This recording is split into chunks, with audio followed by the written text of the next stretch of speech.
We have spent a lot of time on the program on the move to electric vehicles. The stakes could hardly be higher for the Detroit automakers. There are big EV initiatives tucked into the infrastructure bill, and yet the road ahead seems even bumpier than we might imagine. And some of those bumps are well articulated in a recent piece in the New York Times written by Steve Levine, editor of The Electric. And Steve is good enough to join us here on Flashpoint today. Steve, the title of your piece is "America Isn't Ready for the Electric Vehicle Revolution," which sums up big trouble, doesn't it? Yeah, I think so. There's a strategic space that the United States, that both the government and also industry, and I'm really pointing the finger at industry because it's its job, hasn't paid attention to, while China has. In fact, China, we know that China was way out ahead of us on a lot of getting a lot of electric car makers and really trying to get everybody to be first adopters of this technology. But what you're talking about is a more insidious problem. Even if we could get everybody to catch up on their enthusiasm for the electric car, it's the minerals, the lithium, the cobalt, all of the stuff that we absolutely have to build electric cars, which takes us right back to this massive supply chain problem that we've already now become too acquainted with. Right. So everyone understands what's happened with chips and also everything we're ordering. It's taking so long to get things. That is a microcosm of what we're facing with the battery problem. So both of us, the United States and China, began at the same time creating electric cars in the aughts. About a dozen years ago, Elon Musk did and GM did. Right.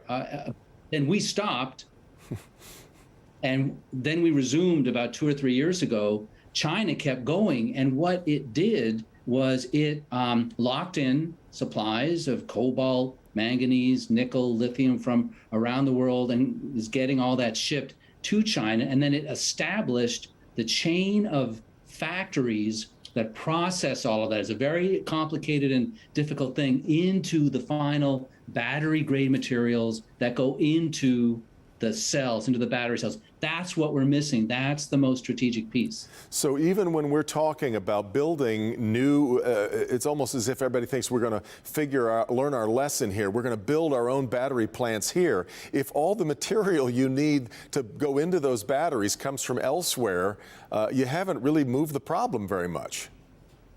Yes, and it's not just that it's coming from elsewhere. It's coming from a single point, and that's China. And so we are in a technological rivalry with China. And so basically we're asking our main technological rival to support our race against it.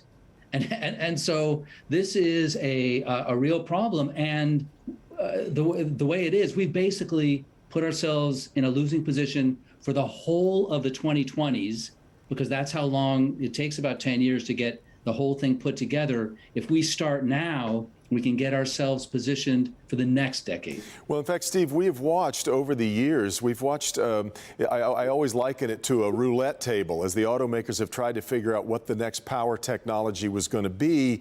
There's still some people that want to talk about hydrogen, on and on and on. Right now, we have come to the place where it's lithium that's so important to a car battery. Are there other technologies out there that are possible or likely that might help us get around this current supply issue and move us to another kind of technology? Anything you've seen?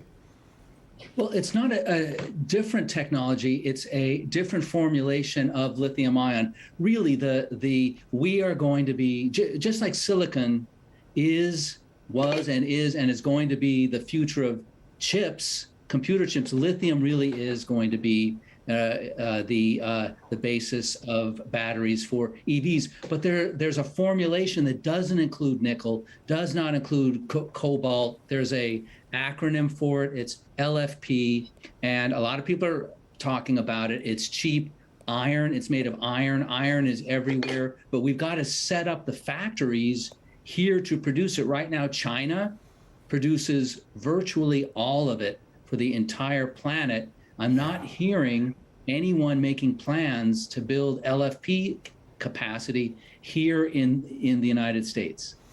These are warning bells that we need to hear. There's no doubt about it, because I think the whole world has decided this is where the technology is headed, and there's going to be winners and losers. Steve Levine is the editor of The Electric. Really good to have you on the program. Thanks so much for taking us through all that. Thanks for having me. You bet, Steve.